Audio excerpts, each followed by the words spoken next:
Judy was boring. Hello. Then Judy discovered ChumbaCasino.com. It's my little escape. Now Judy's the life of the party. Oh, baby, mama's bringing home the bacon. Whoa, take it easy, Judy. The Chumba life is for everybody. So go to ChumbaCasino.com and play over 100 casino-style games. Join today and play for free for your chance to redeem some serious prizes.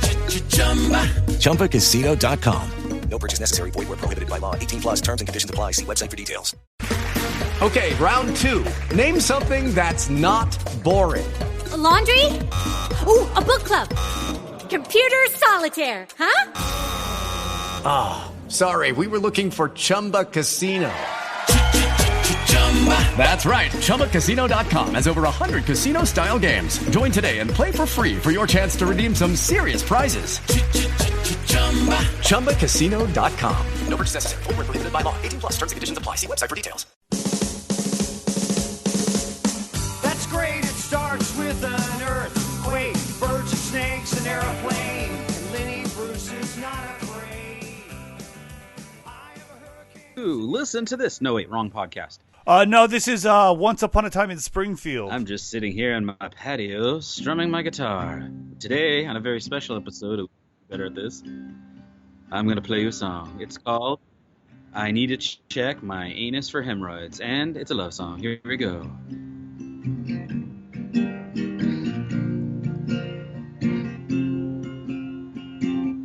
Anus. And that's the first song of my album. What's the title of that song? I think I have a good title for that song. Can you hear me?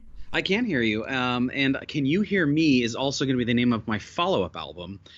Can You Hear Me? Songs for Deaf People. All in Braille. That's going to be your name. Your name's going to be Eric Braille. You know, back in the day, all those, when you had to burn a CD or even farther back when you'd make like a cassette tape, mix or whatever, and It always said Memorex, that was the name.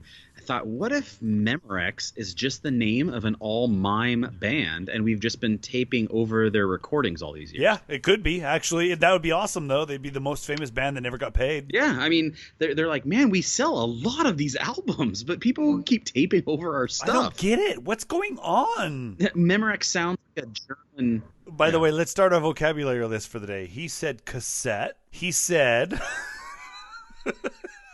burn, CD. That's even old, man. Holy cow. What the hell's happening in this world? Oh, I'm here. Did I lose you? Here now. Oh, it's that coronavirus, huh? Yeah, it's now infecting my computer, which is what I'm going to tell my wife when all the porn makes all the viruses crash everything down. No, honey, that wasn't from porn. That's the coronavirus. Speaking of that, how do you think the porn industry feels right now? They're probably so relieved that there's another, virus somewhere else in some other world problems, which is pretty much everywhere except for... Which is everywhere. Directly not on them, though. How do you think they feel? Well, now that I think about the question, don't answer it, and let's just move on. Well, speaking of the coronavirus, your song at the beginning from REM, it's the end of the world, and we know it, and it's just fine. I'm fine with that.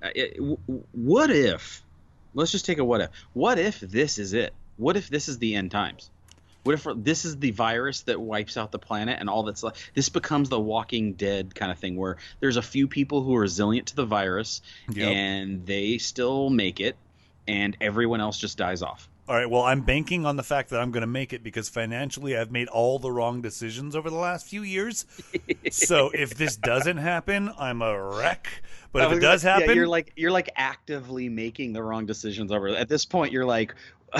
you're reading articles on what to do, and you're like, I'm going to do the opposite. All I know is that when the coronavirus takes over everyone includes creditors. So nobody's going to call me. Wait a minute. Like the movie Fight Club, what if we purposely spread the coronavirus inside all of the credit agencies and banks and all that so that they all die? Then we can kill all the computers and kill all the records of all that money that all of us owe that we can never pay back. I love it. Let's do it. Oh, wait, no, that's what happened 4 years ago when Russia rigged the election. I think that's kind of the same thing, right? It's kind of the same thing, I guess. Oh, by the way, just so everybody knows, we are recording remotely. This will be happening for the next 37 days while we are in quarantine. Eric is in quarantine for his hemorrhoids, as you have heard. Yes. I am in quarantine for buying too much alcohol. So No, that's until called that's called alcoholism, not quarantine. No, I was told if I don't go to meetings, I'm just a drunk. Yeah, that's a good point. You can't handle the meetings. But yeah, speaking of the coronavirus, I apparently at this point am trying to actively catch the virus because I'm doing nothing but traveling. And at this point, my wife's like, okay, you're pretty much just going to have to like sleep on the couch because you can't. I just got back from Dallas. I leave in about 12 hours. I leave actually less than 12 hours. I leave for Arizona, and then I get back and I'm home for 12 hours, and then I leave for Santa Barbara. And then next week I leave for San Diego. And so it's pretty much just, hey, what's going on? Oh, worldwide panic and disease spread. Let me travel to all of those places. Yeah, but you're getting great deals on flights, I bet. You know what? I'm getting great deals on hotels. I mean, hotels are so cheap. I mean, it's a great time to book a hotel. But no, flights are not. Believe it or not, flights are still these freaking bastards at the airlines. It's almost like they're oblivious to that it's going on. So I went to the airport, and we've all flown out of LAX. It's one of the world's worst airports, and I'm not a guy who takes photos while driving very often, but the traffic to LAX was so light. I pulled out my phone and took a picture and sent it to my wife while driving because I've never, ever seen something like this. I got off at Sepulveda Boulevard off the 105, where normally it takes about 30 to 40 minutes just to get from that 1 mile stretch from their port. It took me about 90 seconds. And I'm snapping photos. I'm like, this is what it's going to be like in the end times. I figured you were stopped on the freeway when you took that photo because it looked like it. Yeah, it was.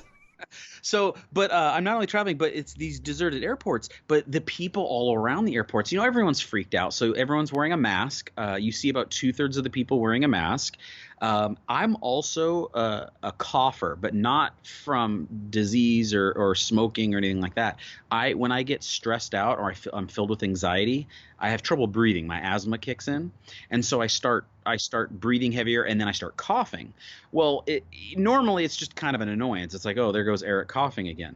But when the coronavirus is happening, it kind of takes on a whole new life of its own. Because when you're in the airplane and you're a little stressed out because you're flying out to Texas for this big meeting and it's really important, and you're really stressed out and you start going on the plane, people move away from you. There's no room to move away from you in a plane, but they opened the doors. They opened the doors and left. Mid-flight, they just jumped. I have one way you could probably get around that. You could probably camouflage it a little bit. Order something with buffalo sauce on it, and then you'll do hiccups and sneezing or whatever that is. That's a good point because the hiccups don't sound like it's anything bad. Well, I mean, most people's hiccups don't sound like it's anything bad, but you're kind of an anomaly when it comes to like people.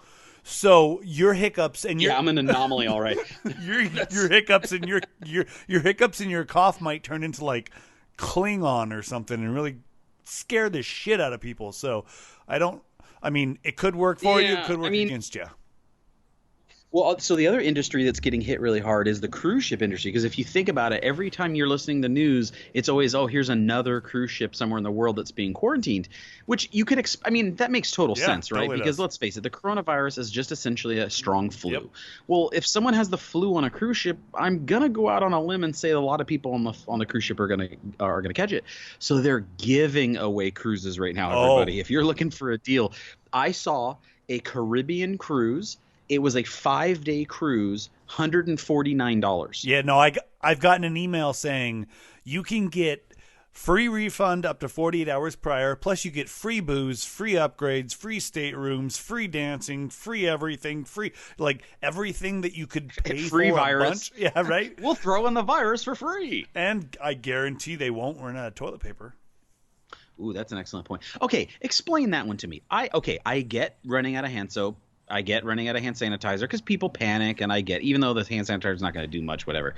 Nah. Why are we running out of toilet paper? What does that have to do? Does the coronavirus come out of your ass? No, this is a male thing. This is totally a male thing, because if we're in quarantine for 14 days and we can't go out and buy anything else, if we have to listen to our wife complain about not having toilet paper, I mean, how many times have you been on the side of the road where your wife's like, I can't believe I'm doing this, I'm just had to pee so bad? Can you imagine 14 days of that?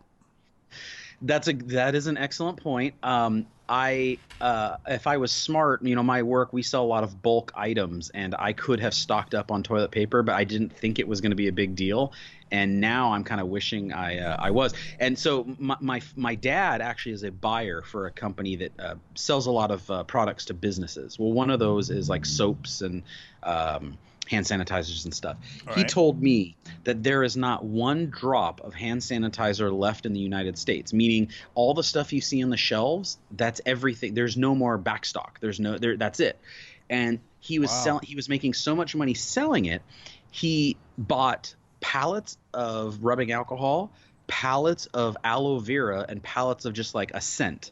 And he paid some guy minimum wage to mix it all in a big barrel that had a spigot on it, and he's filling up the barrel into a gallon jug. He said his cost to make it is 96 cents, and he's selling it for $20 a jug. And I mean, who is this to you again? He's my father, my dad. Oh, your real dad. My dad's a buyer for a company, and that's how desperate they were for hand sanitizer. And they're paying some guy minimum wage to use like an oar and like mix this stuff together in like a big drum and then hand fill up bottles. But he's making 20-1 on his money. Is he sharing any of that? No, we should be better at this. We should be better at this. Needs a sponsor. Yeah, exactly. No, but I mean, can you imagine if you would have bought like a stock in Clorox or something like that? I mean, I just took my daughter to the grocery store because, well, the story goes she had some cookies and I ate all the cookies, and then she got mad because she had no more cookies, and Dad had to promise to go all the way to the store with her and pick out new cookies. But when we were at the store, that's how we that went works. down Okay, the aisle. good to know. Yeah, we went down the aisle, and it was just, I mean, it was like, do you remember the old game show Supermarket Sweep?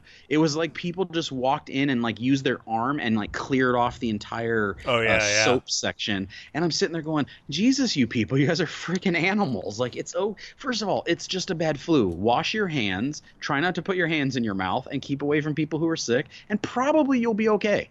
Yeah, exactly. I think all food service people are probably okay, or at least the clean ones are, because we're used to washing our hands every 45 seconds. Mm-hmm. But what I think's funny is I went to Ralph's down the street, and I was in there, and of course, water is very scarce down there. But all that's left is like the generic brand, So then I went to Stater Brothers, and of course, water's scarce there too. But all is left is like Fiji. Because we can't afford that. They know their audience. Yep, sitting here thinking about this, I just now wrote another song for my album about the coronavirus. Ready? Here it goes.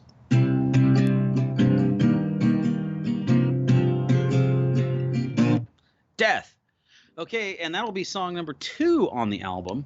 Remember, it will be released in 3 weeks, but no one will be available to buy it because you guys will all die. Speaking of large places to gather where the virus is probably going to spread, I hear you went to Disneyland. Yeah, actually, I was on a coronavirus tour last weekend. I went to the White Trash Rio de Janeiro Festival, better known as NASCAR, here in California on Saturday. It's like the mullet fest. It's the mullet version of Carnival. No, we've moved past the mullet, and we are now just overpriced M&M jackets.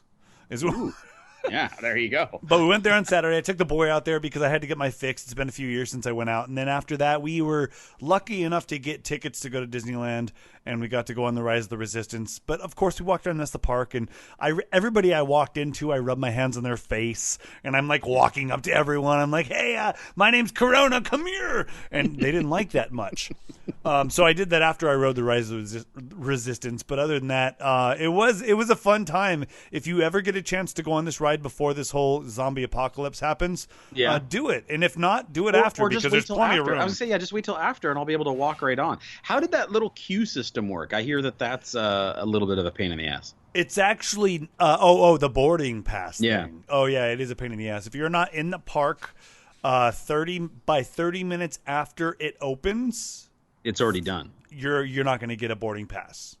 But I hear the other Star Wars ride, the Millennium Falcon ride, is easy to get on. Smuggler's Run. Yeah, it's about a 45-minute wait. But the thing is, the difference is, and this is what people don't understand, is if you had a line for the Rise of the Resistance, you would not experience this ride the way it's supposed to be given. And now this goes all the way back to like Indiana Jones, where the beginning of Indiana Jones, when it's first released, people were waiting in line. You're in that big old line in this cave, but they give you a piece of paper. You had to decipher the hieroglyphics. Which they don't even do anymore. I remember it was so much more fun. They don't even do that anymore. They don't even let people wait in line inside. They make you wait outside. But this, you go in and you're part of the ride. Like your first room you're in, after that, you're in this different planet. You run out. You're jumping in a ship. The ship is controlled by a guy that looks like Admiral Akbar. Like you're doing all this stuff. The ship gets taken over by the first. Yeah, ship gets taken over by the First Order, and then after that, it's crazy. The AT-ATs are full size. There's nothing on the floor, so it's all magnetic driven. I mean, go to thisisfunner.com or go to theboyaiden.com, and you can find the video of our experience. Man, it's worth the $100 if you've never been on a ride like that. It's definitely worth it. Of course, the silver lining being that you get to go to Disneyland for the rest of the day.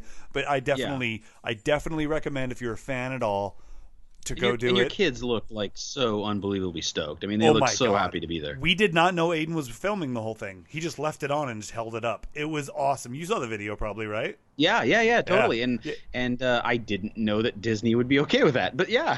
Yeah, no, I know, right? But I'm sure there's plenty of people doing that. But the video of me smiling at the end and not saying a word when everybody's freaking out, that was the only video that was not what my son took. It was pretty crazy. So as we're sitting here talking about Disneyland, and the Star Wars ride, I wrote yet another song for my album about Star Wars, and here it goes.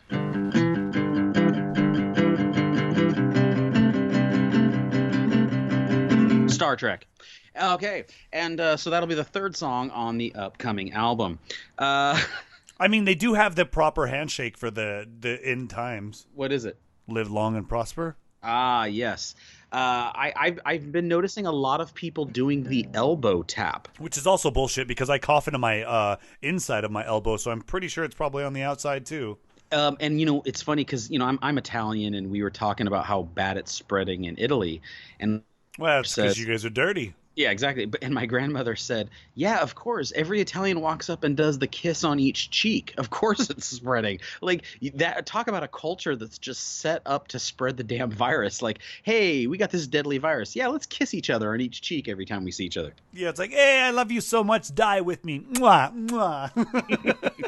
Well, since this is a special mini episode because we're all dying and this is the end times, I wanted to wrap today's episode up by playing a little Rotten Tomatoes Virus Edition. Oh, hooray for Hollywood. It's really got me. Hooray, hooray, hooray, hooray, hooray for Hollywood.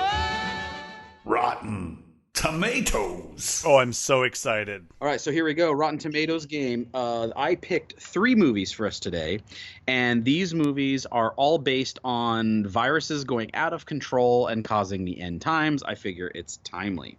Are you ready? I'm going to tell you right now, I'm going to be very good at this. All right. And I thought of this because I watched one of these movies last night because I wanted to see how it held up. So, first movie. This movie came out in 2011. It's, believe it or not, rated PG-13, which I actually remember it being a little stronger themed. I'm surprised it's not an R. It's healthcare professionals, government officials, and everyday people find themselves in the midst of a worldwide epidemic as the CDC works to find a cure. It literally is like I'm reading something from, like, CNN. It stars Matt Damon, and I'm trying to remember who the hell else is in this, Gwyneth Paltrow, and a few other people. The movie is 2011's Contagion. Do you remember this movie? I do not remember that one, actually. You came out of the gate a little stronger than I thought you were going to, but keep going. Okay, so Contagion, I remember the one thing in Contagion that scared to me. It had nothing to do with the virus. I mean, because, yes, that's scary, too. And at the time, I remember watching it thinking, this is not plausible. And I haven't watched it in a while. But if you watch it again, now that I think about the plot, holy crap, if you watch it, you will say, this is literally what's going on right now. That's how, I mean, it's like this virus that starts in China. It spreads because of air travel. It's literally exactly what's happening right now, which is kind of what makes it scary. But the scariest part of the movie for me, and it'll make you want to own a weapon in your house. It'll make you want to own a gun. And that's where the Matt Damon character, it's out of control. It's now been, 10, 12 days where everything's out of control. And he's looking out his front window and he watches someone smash a window. And you see the flashes from gunfire. Boom, boom, boom. Yeah. And it's just someone who wanted to get in the house and steal everything and just killed everyone in the house. And they were just going from house to house doing this. I'm just thinking to myself, like, yes, that's exactly what would happen. That's scary as hell. Because if someone wants to get in your house, they will get in your house. So that was one of those where you want to go to the gun range after you watch that movie and practice your shot. But yeah, no, definitely. That's scary. But what do you think it scored? Oh, probably not much, but I'm going to say 74. 74. I was right along with you. I'm going to say a 78. Okay, next up, this is the movie that I did watch the other night because I wanted to see how it held up. And I'm sure this is a movie that you probably thought I was going to mention at the outset. This is from 1995. It stars Dustin Hoffman and Rene Russo, who, what horrible casting, because there's no way in hell that these two are a married couple, but that's how it's cast.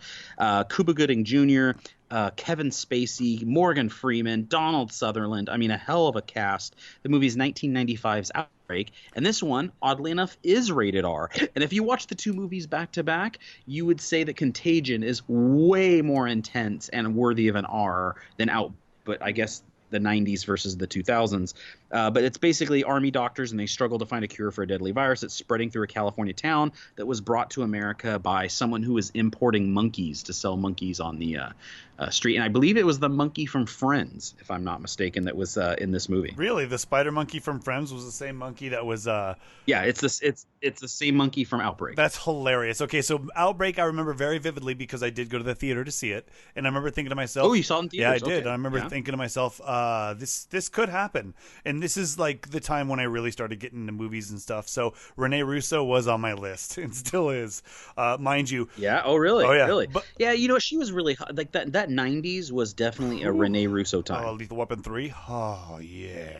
Oh man, I could do an entire podcast of the Lethal Weapon movies. Oh yeah, we should do that. Oh my god. Because I mean, those are some of my favorite movie franchises.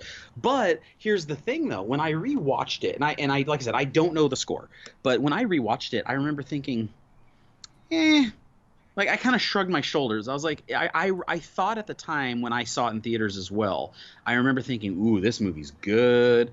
But on the rewatch, it didn't hold up. I think it felt very dated. Yeah. And then, like I said, Dustin Hoffman is married to Rene Russo in that movie. Come on. That seems like a little bit of an ego thing from Dustin Hoffman. Like, he was in the casting decision, and he's like, yeah, let's cast a really hot young girl for my wife. And they're like, Dustin, you're in your late 50s, early 60s. You're going to cast someone who's in her 30s? Yeah. That's going to be that's totally who I would get. Well, I mean, back in the 90s, if you think about it, Armageddon, like the casting's great, but I don't want to close. Yeah. Your So then you got eyes. Outbreak, right? There's people walking by. Outbreak. Hey. You're like, oh, okay, this is another movie. I can't. Rene Russo. Okay, Dustin Hoffman. Okay, whatever. Okay.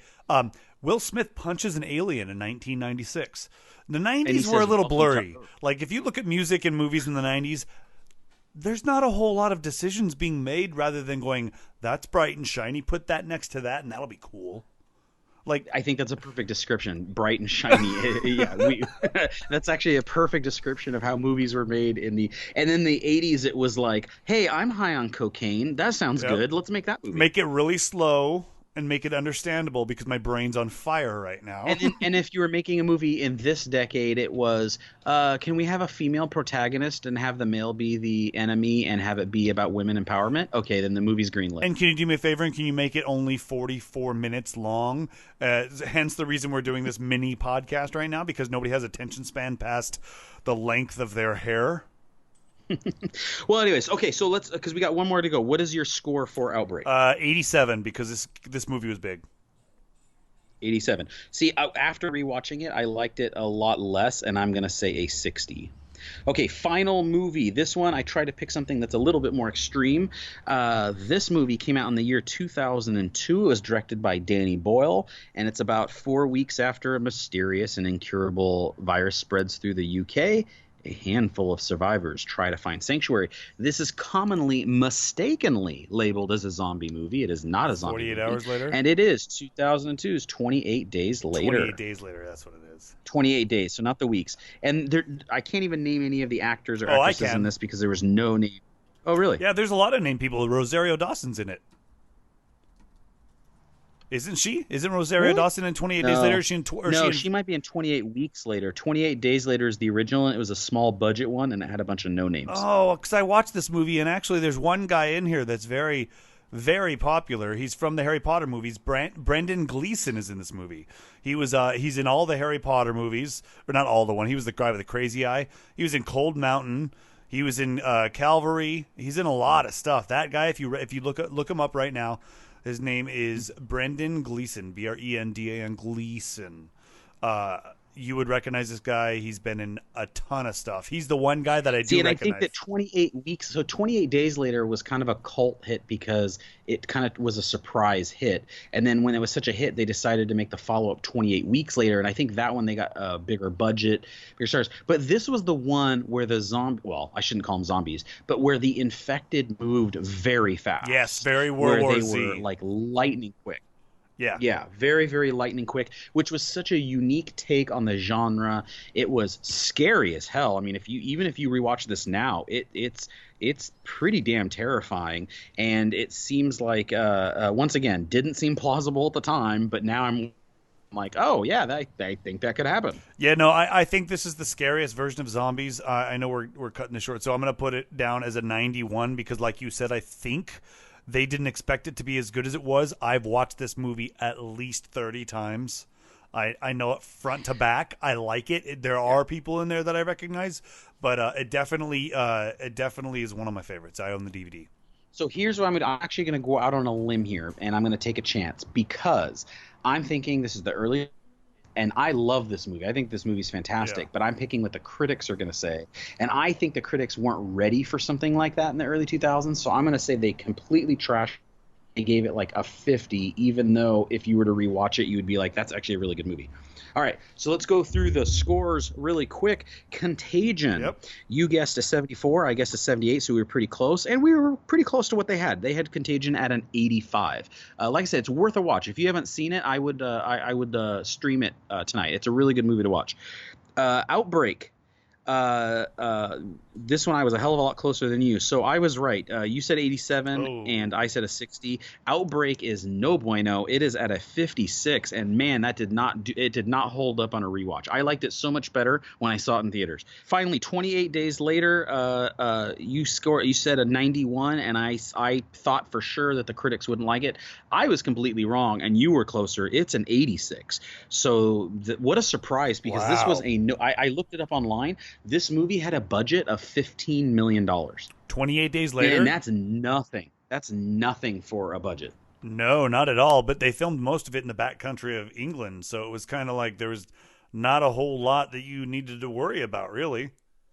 Yeah. All right, hold on. I'm trying to do math real quick because. Well, no, I think you won because that 28 Days Later score, I lost big time. Yeah, so you lost by 36 even though you were way there. off on Outbreak, I was way off on 28 Days Later. Yeah, I was off by 29 on Outbreak. You're off by 37 on what are the other ones? Yeah, so so you won that one, and in honor of you winning that one, I wrote my fourth song from my album. I'm excited. About Outbreak movies. Here we go. Ready?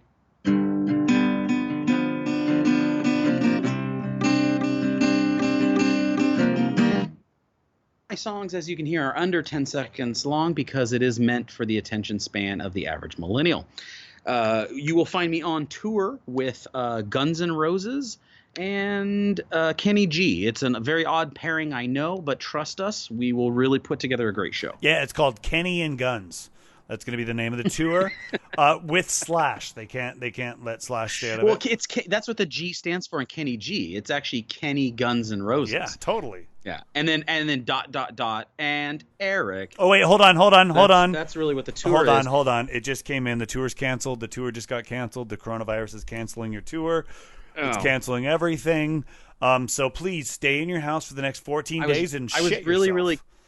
Yeah, I was really counting on that money too, so I really needed that. So hey, everybody, that'll do it for our today's episode. We want to thank everyone for listening and subscribing and recommending to a friend. Please listen to the other podcasts on the This Is Funner Network, including my new one that debuts on Monday called Listen to This. It is about music discovery and different songs with a theme that's really going to point you in.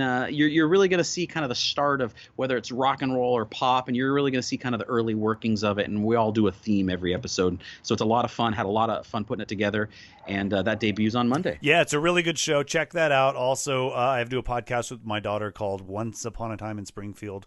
Me and her review each Simpsons episode. This week we're on season 1, episode 7, so we're 7 weeks in, 8 weeks if you count the movie, because that's the first one we reviewed. So follow me on Twitter, Chris_Donovan. You can follow Eric at Sinatra's Rat Pack, and thank you all so much for listening. We do this for free and from a distance because we don't want the coronavirus. From a distance, God, I don't remember the rest of this blue song. And green, and the snow-capped mountains white. From a distance. Sorry. The ocean meets the stream, and the eagle takes to flight. So we're going to go ahead and go, but if you just want to let this play, I'm going to spend the next 4 hours playing the entire catalog of music. So I'm going to go ahead and play you off, everybody. You have yourselves a wonderful time, and stay safe out there. All right, guys, have a good one. It's the end of the world as we know it. It's the end of the world as we know it. It's the end of the world as we know it.